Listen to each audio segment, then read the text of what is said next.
નમસ્કાર, સ્વાગત છે આપનું સીએનબીસી બજારમાં tax planning with Mukesh Patel સાથે ફરી એક વખત હાજર છું વિક્રમ પાઠક. અને આપણે ગત સપ્તાહે આપના પ્રશ્નોના જવાબની ચર્ચા કરી હતી ત્યારે અમે કીધું હતું કે કેટલાક આપના પ્રશ્નો જે છે તે અમારી પાસે સમય ઓછો હતો એટલે સમાવી નહોતા શક્યા. આજે એ જ સિલસિલો આગળ વધારીશું ને એ દરમિયાન આપના બીજા નવા પ્રશ્નો પણ મળ્યા છે એમનો પણ આમાં ઉમેરો કરીને આગળ ચાલીશું. આપણી સાથે આપના તમામ આ પ્રશ્નોત્તરીના જવાબ આપવા માટે જોડાશે આપણા કરવેરા નિષ્ણાંત મુકેશભાઈ પટેલ. મુકેશભાઈ, સ્વાગત છે સીએનબીસી બજારમાં. મુકેશભાઈ, આપણે પ્રશ્નો જવાબનો સિલસિલો શરૂ કરીએ પહેલાં એક બહુ મહત્વનો મુદ્દો જે હમણાં તાજેતરમાં જ સામે આવ્યો છે એના ઉપર આપનો એક મત જાણવા માગીશું. આવકવેરા વિભાગે રિટર્ન ફાઇલ કરતી વખતે જે એક આધાર ફરજિયાત હતું એ અંતે તાજેતરમાં જ સીબીડીટીએ એક નવો સર્ક્યુલર બહાર પાડ્યો છે, એ શું છે?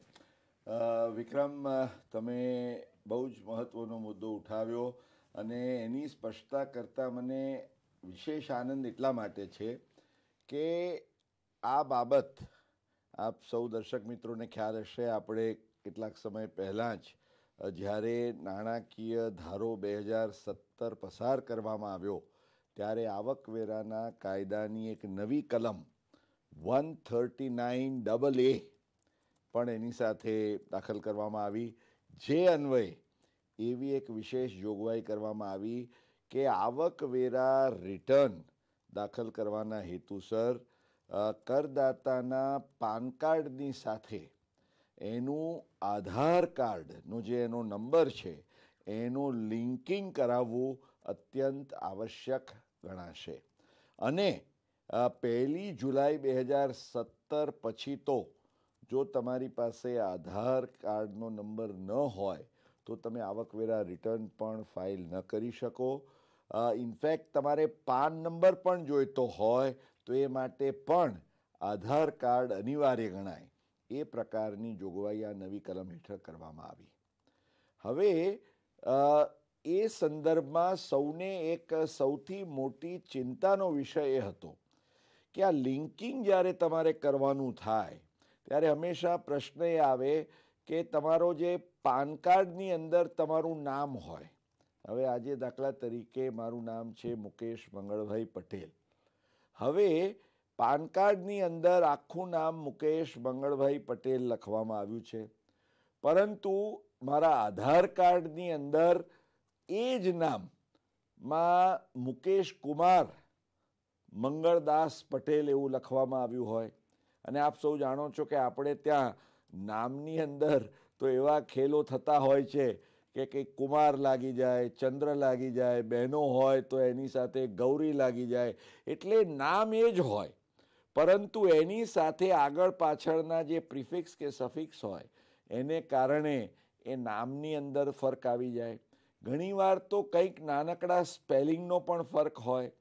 તો આ બધાને કારણે આજે પાન કાર્ડ અને આધાર કાર્ડ એ બેનું લિંકિંગ થવું એ બહુ અઘરું થાય.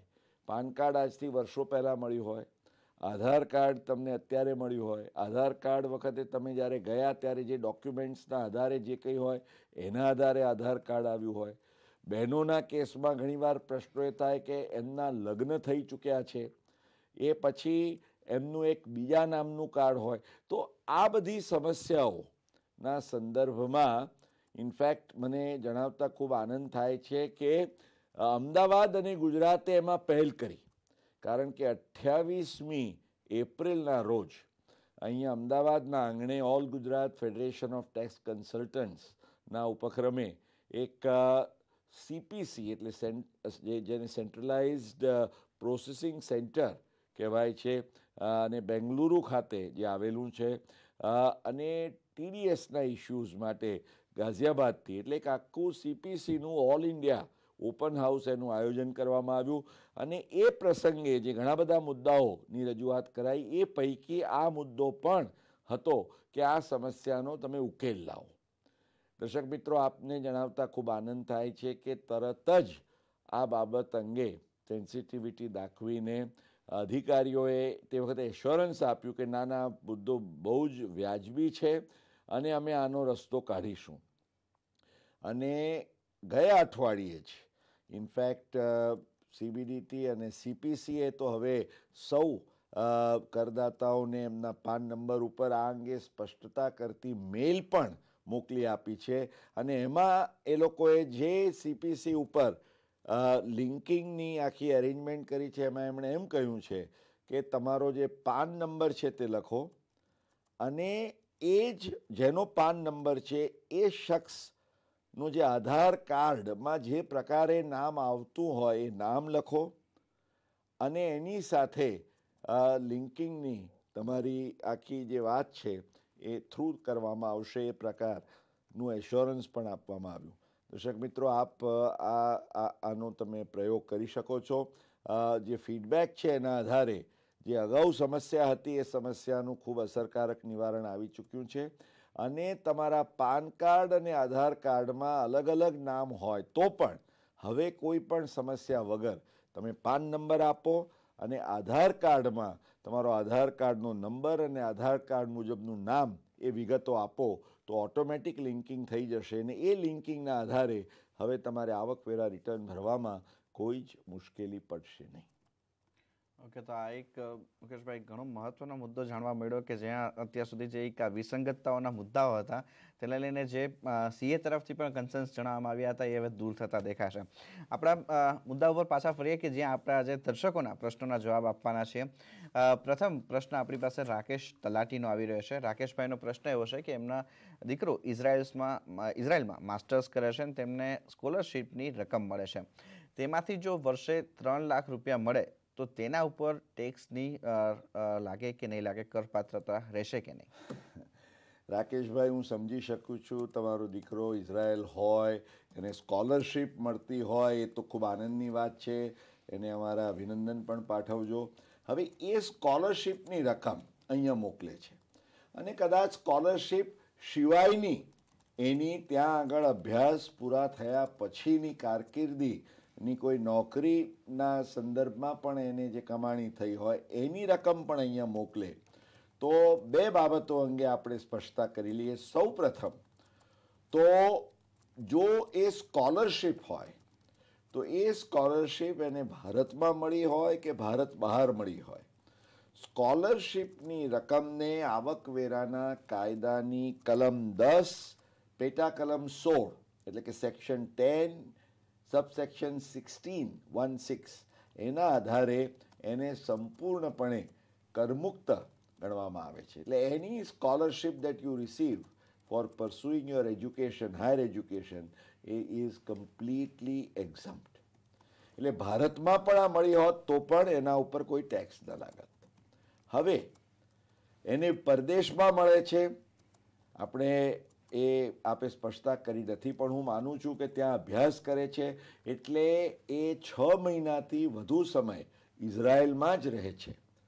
હવે કોઈ પણ વ્યક્તિ જો નાણાકીય વર્ષ દરમિયાન 182 દિવસ અથવા વધુ સમય માટે ભારત બહાર રહી હોય તો એ વર્ષ માટે એનો જે આવકવેરાના કાયદાના હેતુસર એનો રહેઠાણનો જે હોદ્દો છે એને બિનરહીશ ગણવામાં આવે છે.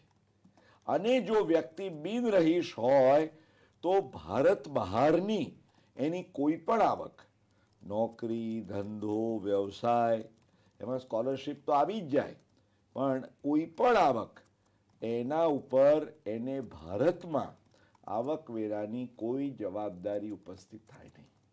એટલે રાકેશભાઈ, આપના દીકરા 3 લાખ શું કદાચ કમાતા થાય અને 10 લાખ, 15 લાખ, 25 લાખ રૂપિયા પણ અહીંયા ભારતમાં મોકલે એમના નોન રેઝિડેન્ટ એક્સટર્નલ અકાઉન્ટમાં ખોલાવીને તો એના ઉપર કોઈ જ પ્રકારનો ટેક્સ લાગવાનો પ્રશ્ન ઊભો નહીં થાય.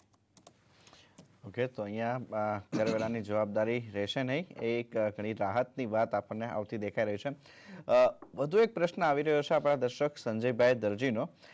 એમનો પ્રશ્ન એ છે કે એમના HUF એકાઉન્ટમાં 15 વ્યક્તિઓ પાસેથી તેમને 5.5 લાખ રૂપિયાની ભેટ મળી છે અને આ ઉપરાંત એમને એમના બહેન પાસેથી પણ 1 લાખ રૂપિયાની ભેટ મળી છે. તો આમાં કરપાત્રતા શું રહેશે? વાહ, સંજયભાઈ એ સંજય દરજી છે પણ જેમ દરજી ધડધડાટ કપડાં સીવી કાઢે એટલે તમે ગિફ્ટ મેળવવામાં પણ બિલકુલ પાછા પડ્યા નથી. 15 જણાએ તમારા એચયુએફને બક્ષિસ આપી.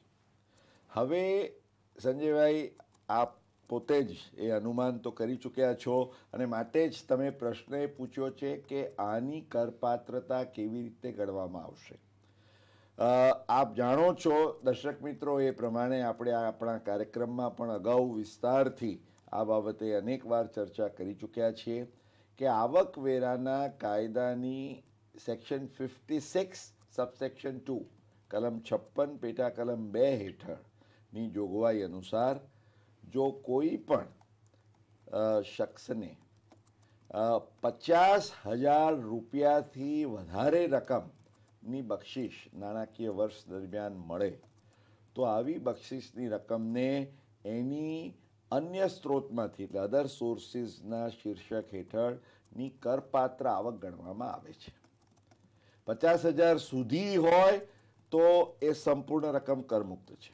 50,000થી વધુ હોય તો એ 50,000 સહિતની સંપૂર્ણ રકમ જે તમને બક્ષિસ મળી છે એને તમારી કરપાત્ર આવક ગણવામાં આવે છે. આના જે કેટલાક અપવાદો છે એ અપવાદમાં આપણે ગઈ વખતે ચર્ચા કરી હતી કે તમને વસિયતનામા હેઠળ કે વારસામાં જો કોઈ રકમ મળી હોય તો એના માટે કોઈ નાણાકીય મર્યાદા નથી. તમારા સગાવાલા સિવાયના કોઈ શખ્સ પાસેથી પણ મળી હોય તો પણ એના ઉપર કોઈ જવાબદારી નથી. પરંતુ અહીં તમને જે બક્ષિસ મળી છે તો બક્ષિસ એ તમારા જો નિયત કરેલા સગાવાલા જે આવકવેરાના કાયદામાં છે એના દ્વારા તમને બક્ષિસ મળી હોય તો એના ઉપર કોઈ ટેક્સ નથી. પણ એચયુએફના કેસમાં દર્શક મિત્રો, માત્ર એચયુએફના જે સભ્યો હોય એમણે જ એચયુએફને આપેલી કોઈ બક્ષિસ અથવા તો અવેજ વિનાની રકમ, જેને આપણે એમાઉન્ટ વિધાઉટ કન્સિડરેશન કહીએ, એને આવક તરીકે નહીં ગણવાની જોગવાઈ છે. હવે આપના કેસમાં એક તો આપના બહેને આપને પૈસા આપ્યા છે. હવે બહેન છે એ તમારા એચયુએફના સભ્ય નથી એટલે એમની રકમ અન્યથા એ તમારા રિલેટિવ જરૂર છે પરંતુ એ તમારા એચયુએફના સભ્ય નથી. માટે તમને તમારી બહેન આપે વ્યક્તિગત હેસિયતથી તો એ કરમુક્ત ગણાય, પરંતુ તમારા એચયુએફને તમારા બહેને આપેલી રકમ કરપાત્ર ગણાય. બીજા જે 5,50,000 મળ્યા છે એ પણ એ જ રીતે, કારણ કે કોઈ નિયત કરેલા સગાવાલા એટલે કે જે એચયુએફના કેસમાં સભ્યો એના પાસેથી મળેલ નહીં હોવાથી આ 5.5 લાખ વત્તા 1 લાખ એટલે 6.5 લાખ રૂપિયા એ તમારી એચયુએફની કરપાત્ર આવક ગણાય. હવે જો તમારી પાસે આયોજનનો સમય હોય તો તમે એમાંથી 1.5 લાખ રૂપિયા કલમ 80C હેઠળ રોકાણ કરીને કપાત તરીકે બાદ લઈ શકો. તો 6.5 માંથી 1.5 લાખ એ નીકળી જતા રહે 5 લાખ. 5 લાખ ઉપરથી 2.5 લાખ રૂપિયા એચયુએફની પ્રાથમિક કરમુક્તિ અને બાકીના જે 2.5 લાખ છે એને ચાલુ નાણાકીય વર્ષ 2017-18 માટે આ જે તમારા કેસમાં જે 5% ફર્સ્ટ સ્લેબનો છે ટેક્સ એટલે 12,500 રૂપિયાનો ટેક્સ થાય.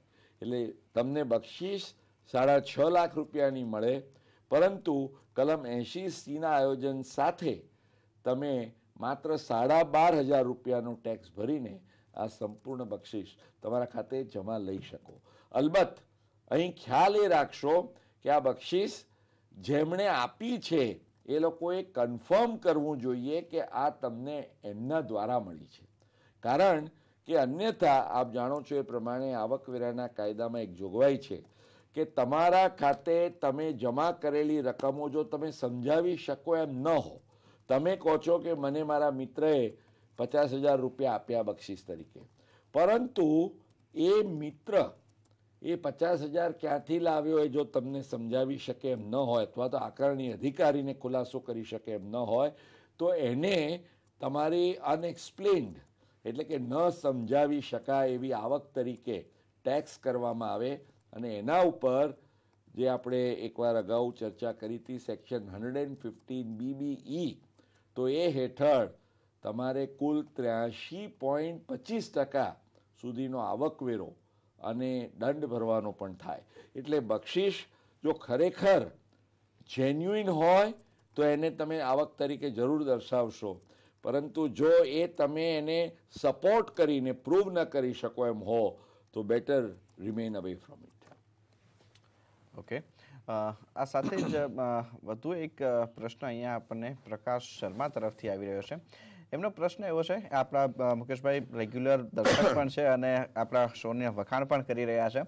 હવે એમનો પ્રશ્ન કેપિટલ માર્કેટને લગતો છે. એમનો પ્રશ્ન છે કે શોર્ટ ટર્મ કેપિટલ ગેઇનની આવક ઉમેરવા છતાં એમની કોઈ આવક ટેક્સેબલ નથી, તો એમને 15%નો short term capital gain tax ભરવો પડશે કે નહીં? પ્રકાશભાઈ, આપનો જે પ્રશ્ન છે ખૂબ સરસ પ્રશ્ન પૂછ્યો છે આપે. ઇનફેક્ટ આના વિશે થોડુંક બહુ જ સરસ સુઆયોજિત ઇન્ટેલિજન્ટ પ્લાનિંગ પણ તમે કરી શકો. હવે આજે આપે ખ્યાલમાં રાખવાનું છે કે શોર્ટ ટર્મ કેપિટલ ગેઇન્સ ઉપર જે ટેક્સનો રેટ છે એ ફ્લેટ 15%નો રેટ છે. તમારી જે પ્રાથમિક કરમુક્તિ 2.5 લાખની છે, ત્યાર પછી જે પહેલો સ્લેબ છે 2.5 લાખથી 5 લાખ, એના ઉપર 5%નો આવકવેરાનો દર છે. હવે આટલી બાબતને લક્ષ્યમાં રાખતા હું આપને એક કે બે દ્રષ્ટાંત સાથે શું આવકવેરાના કાયદાની જોગવાઈ છે એને આપણે સમજીએ. આને લગતી જે જોગવાઈ છે આવકવેરાના કાયદામાં, એ આવકવેરાના કાયદાની સેક્શન 111A 111 કેપિટલ એ હેઠળ કરવામાં આવી છે, જ્યાં એમ કહેવામાં આવ્યું છે કે ભાઈ આ 15%નો ફ્લેટ રેટ જે ગણતરી કરવાની, પરંતુ જો કોઈ કરદાતાના કેસમાં, એટલે કે વ્યક્તિ કે એચયુએફના કેસમાં, જો એની બીજી અન્ય કોઈ પણ કરપાત્ર આવક ન હોય અને એમ સમજો કે આ ટૂંકા ગાળાના મૂડી નફાની short term capital gain is the only income, તો એની કરપાત્રતા નક્કી કરવા માટે એ 2.5 લાખ કે જો સિનિયર સિટીઝન હોય તો 3 લાખની પ્રાથમિક કરમુક્તિ મર્યાદા બાદ આપવાની કે કેમ? તો જવાબ છે હા. એટલે આપે કહ્યું એ પ્રમાણે આપના પત્નીના કેસમાં જો આપ આયોજન કરવા માંગતા હો તો આજે તમારા પત્નીના કેસમાં કોઈ જ આવક નથી, તો 2.5 લાખ રૂપિયા સુધીની શોર્ટ ટર્મ કેપિટલ ગેઇનની જે આવક થાય એમને, એના ઉપર એમને 0 ટેક્સ લાગે, એમને કોઈ જ ટેક્સ ભરવાનો થાય નહીં. એ પણ ખ્યાલમાં રાખશો દર્શક મિત્રો કે શોર્ટ ટર્મ કેપિટલ ગેઇન અથવા તો લોંગ ટર્મ કેપિટલ ગેઇન એટલે મૂડી નફાની આવક ના સંદર્ભમાં તમને કલમ 80 હેઠળની કોઈ પણ કપાતોનો લાભ મળતો નથી, એટલે સેક્શન 80C ન મળે. ઘણીવાર એવું બને કે તમે કહો કે મારે 5 લાખનો મારો ટૂંકા ગાળાનો મૂડી નફો છે, મેં 1.5 લાખ રૂપિયાનું 80Cનું રોકાણ કર્યું, એ 80Cનું રોકાણ તમને ટેક્સ સેવિંગ માટે કામમાં લાગશે નહીં. 5 લાખની આવક હોય તો 2.5 લાખ રૂપિયા પહેલા એક્ઝમ્પ્ટ જાય અને બાકીના જે 2.5 લાખ છે એ બાકીના 2.5 લાખ રૂપિયા ઉપર તમારે નોર્મલ ટેક્સનો રેટ 5% છે, પણ કેપિટલ ગેઇનની આ શોર્ટ ટર્મની આવક છે એટલે 15%નો ટેક્સ રેટ થશે. એટલે આ બાબત આપે ખાસ ખ્યાલમાં રાખવાની છે. આ ઉપરાંત ઘણીવાર એવું બને કે તમારી આવક આજે એમ સમજો કે 3 લાખનો મૂડી નફો છે, તો મેં કહ્યું એ પ્રમાણે 2.5 લાખ બાદ મળે 50,000, 15% ટેક્સ થાય. અને બિનરહીશ નોન રેસિડેન્ટના કેસમાં તમારા કેસમાં કોઈ પણ બેઝિક એક્ઝમ્પશનનો લાભ શોર્ટ ટર્મ કેપિટલ ગેઇનની આવક સામે મળશે નહીં. એટલે નોન રેસિડેન્ટના કેસમાં એમ સમજો કે એની 1.5 લાખની અન્ય આવક છે, 50,000ની કેપિટલ ગેઇનની શોર્ટ ટર્મની આવક છે, ટોટલ 2 લાખ થઈ, પણ એના કેસમાં 1.5 લાખ ઉપર કોઈ ટેક્સ નહીં લાગે, 2.5 લાખમાં એ કરમુક્ત ગણાશે, પણ બાકીના 50,000 ઉપર એને 15%નો ફ્લેટ રેટે ટેક્સ ભરવો પડશે. તો આ બે બાબતો યાદમાં રાખશો. એક, નોન રેસિડેન્ટને આ લાભ મળતો નથી. રેસિડેન્ટ હોય તો 2.5 લાખ રૂપિયા સુધી તમે ચોક્કસ કરમુક્તિનો લાભ લઈ શકો કેપિટલ ગેઇનના સંદર્ભમાં. બાકીની રકમ ઉપર તમારે 15%નો ટેક્સ ઓકે, તો આ એક શોર્ટ ટર્મ કેપિટલ ગેઇન ટેક્સમાં અહીંયાથી તમને એક મુક્તિ તો ચોક્કસ મળતી દેખાઈ રહી છે. સમય થયો છે એક બ્રેકનો. બ્રેક બાદ આ ચર્ચાને આગળ વધારીએ.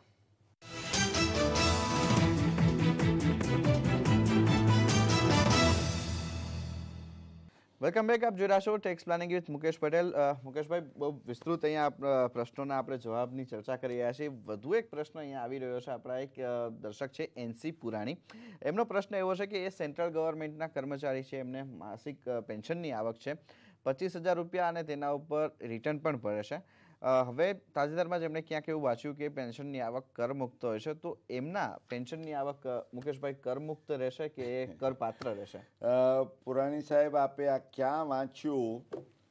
જો આ તમારા વાંચેલા સમાચાર સત્ય હોય તો પેન્શનરો રાજીના રેડ થઈ જાય. પણ અનફોર્ચ્યુનેટલી હકીકત એ છે કે હજુ પેન્શનની આવકને આવકવેરાના કાયદા હેઠળ સંપૂર્ણ કરમુક્તિનો કોઈ લાભ આપવામાં આવ્યો નથી.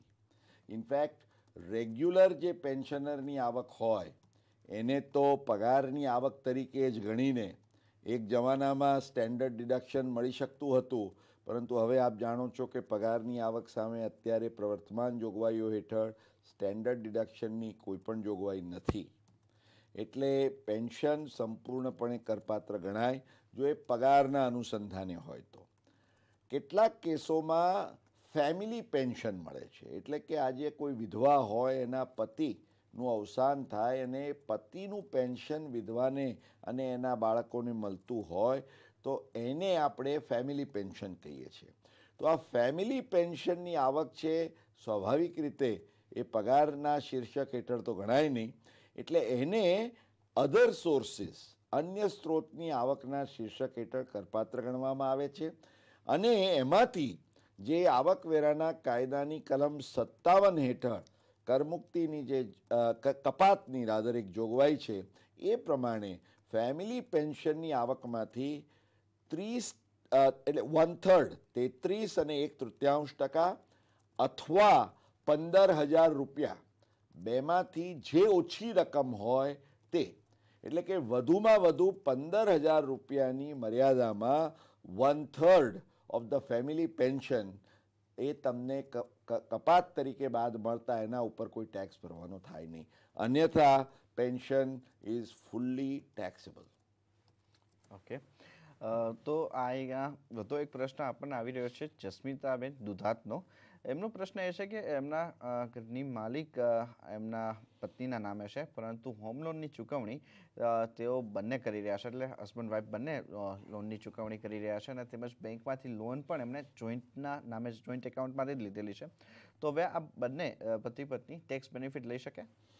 દુધાત કપલ જે છે એમના માટે સમાચાર જો હું કહું તો આનંદના એ છે કે આવકવેરાના કાયદા હેઠળ આજે જે પણ વ્યક્તિ પોતે એ લોન જેણે લીધી હોય ને જેના સંદર્ભમાં એ આવી રીતે હાઉસિંગ લોન ઉપરના ઇન્ટરેસ્ટના વ્યાજની ચૂકવણી કરતા હોય એને કપાત બાદ મળે છે. સામાન્ય રીતે જ્યાં આપ જાણો છો દર્શક મિત્રો કે આવકવેરાના કાયદાની કલમ 24 હેઠળ જે નિયત મર્યાદા છે કપાત માટેની એ 2 લાખ રૂપિયાની છે, આપને ખ્યાલ છે. તો આ 2 લાખ રૂપિયાની વ્યાજની કપાત મર્યાદાને લક્ષ્યમાં રાખતા આજે આપણે અંદાજે તમે 10%થી તો હવે થોડું વ્યાજ ઓછું થયું છે, પણ 10% હોય અને રાઉન્ડ ફિગરમાં ગણો તો 20 લાખ રૂપિયા સુધીની લોન હોય અને એના પર 10% એ તમને 2 લાખ રૂપિયા મહત્તમ બાદ મળે. એટલે જો તમારા કેસમાં 20 કે 22 લાખ રૂપિયાથી વધારે હાઉસિંગ લોન લેવાની હોય અને પતિ પત્ની બંને જો કરપાત્ર આવક ધરાવતા હોય તો એવા કેસમાં સંયુક્ત રીતે તમે મકાન લેવાનું ધારણ કરવાનું આયોજન કરો અને સંયુક્ત રીતે તમે લોન પણ અરજી કરો કે જેથી આજે એમ સમજો કે તમારા કેસમાં 50 લાખ રૂપિયાની તમે લોન લીધી, તો એ સંયુક્ત જો લોન હોય અને તમે માલિકી ઘરની પણ સંયુક્ત ધોરણે ધારણ કરી હોય તો બંનેને એ 25 લાખ ઉપર એમ સમજો કે 8%નો દર હવે થવાની શક્યતાઓ છે. 2 લાખ રૂપિયા અથવા 2 લાખથી વધુ હોય તો 2 લાખની મર્યાદામાં તમને બંનેને આવકવેરાના કાયદાની કલમ 24 હેઠળ કપાતનો લાભ મળે.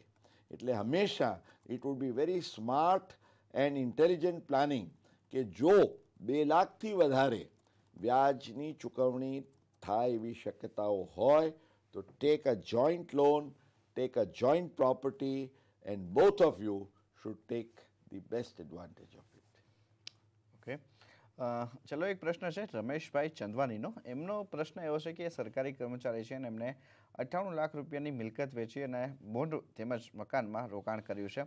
આ બંને રોકાણ તેમને એમના પત્ની સાથે જોઈન્ટમાં કર્યું છે. હવે આકારણી અધિકારીએ એમને એવું કહ્યું છે કે આ રોકાણ જોઈન્ટ રીતે કર્યું છે તો 50% પત્નીના અને 50% તમારી રકમ એવી રીતના ગણશે. એટલે આ અડધી રકમ જે છે એના ઉપર તેમના તરફથી ટેક્સની વસૂલાત કરશે એ અંગેની તેમને વાત કરી છે. સાથે મુકેશભાઈ એમણે એવું પણ કહ્યું છે કે એમને રૂબરૂમાં આવીને પણ તમને મળવું છે અને આ પ્રશ્ન અંગે પણ એમને સમજ જોઈએ છે. રમેશભાઈ, આપ જરૂરથી રૂબરૂ ગમે ત્યારે આવી શકો છો, પણ માત્ર આપના લાભાર્થે નહીં, આપના જેવા અનેક એવા મિત્રો હોય એમના લાભાર્થે આ જાહેરમાં આ જવાબ આપતા મને ખૂબ આનંદ થાય છે. એટલે ડોન્ટ વરી, આ ટેક્સ પ્લાનિંગના કાર્યક્રમનો આશય જ એ છે કે આપના જેવા અનેક સામાન્ય દર્શક મિત્રોને ઉપયોગી આયોજન અને સૂચનનો લાભ મળે. તો આપના માટે યુ આર રાઇટ, આવકવેરા ખાતા દ્વારા કેટલાક કેસોની અંદર આવો એક અભિગમ અપનાવવામાં આવે છે. તમે કહ્યું એ પ્રમાણે 98 લાખ રૂપિયાનો તમને ગેઇન થયો, 50 લાખના તમે બોન્ડ લીધા, 48 લાખ રૂપિયાનું તમે ઘરમાં રોકાણ કર્યું. સ્વાભાવિક રીતે આ બંને રોકાણો માત્ર સિંગલ નામે ન કરતા તમે તમારા પત્નીનું નામ પણ સંયુક્ત રીતે રાખ્યું છે. પરંતુ નાણાં તમારા છે, રોકાણ પણ તમારું છે. હવે મુદ્દો એ છે કે માત્ર તમારા પત્નીનું નામ સેકન્ડ જોઈન્ટ નેમમાં તમે રાખ્યું છે ફોર સેક ઓફ ફેસિલિટી, કે કાલે ઉઠીને કોઈ એવા સંજોગ થાય તો તમને તકલીફ ના પડે. તો એ કારણસર આકારણી અધિકારી એવો અભિગમ ન લઈ શકે કે આના અડધા માલિક તો તમારા પત્ની છે ને માટે ભલે તમે 98 લાખનું રોકાણ કર્યું પણ 2 નામ હોવાને કારણે એને ડિવાઈડ બાય 2 કરીને તમને ખાલી 49 લાખનો લાભ આપવામાં આવે. ઇનફેક્ટ આવો જ એક મુદ્દો દિલ્હી હાઈકોર્ટ સમક્ષ 2011ની સાલમાં commissioner of income tax versus Ravinder Kumar અરોરાના કેસમાં ગયો, જ્યાં કરદાતા ટ્રિબ્યુનલ સમક્ષ જીત્યો હતો. પરંતુ દિલ્હી હાઈકોર્ટ સમક્ષ જ્યારે ડિપાર્ટમેન્ટ ગયું ત્યારે હાઈકોર્ટે બહુ જ સ્પષ્ટ ચુકાદો કરદાતાની તરફેણમાં આપતા ઠરાવ્યું કે આજે જો કોઈ પોતાના જીવનસાથીનું સંયુક્ત નામ રાખે તો કાયદાની અંદર ક્યાંય એવો બાધ નથી. કાયદામાં શું અપેક્ષિત છે કે તમે કેપિટલ ગેઇન્સમાં રોકાણ કરો બોન્ડમાં અથવા તો ઘરમાં, એ રોકાણ થયું છે કે નહીં? હા. એ રોકાણમાં કરદાતાનું નામ છે કે નહીં? હા. તો માત્ર જોઈન્ટ નેમ હોવાને કારણે કરદાતાને તમે આ કરમુક્તિના લાભથી વંચિત રાખીને અથવા એને અડધો જ લાભ આપો, એ તમે કરો તો આવકવેરા ખાતાનો એ અભિગમ બરાબર નથી એવો સ્પષ્ટ આદેશ દિલ્હી હાઈકોર્ટે આપ્યો છે. આ ચુકાદાને ટાંકીને in fact this decision is final.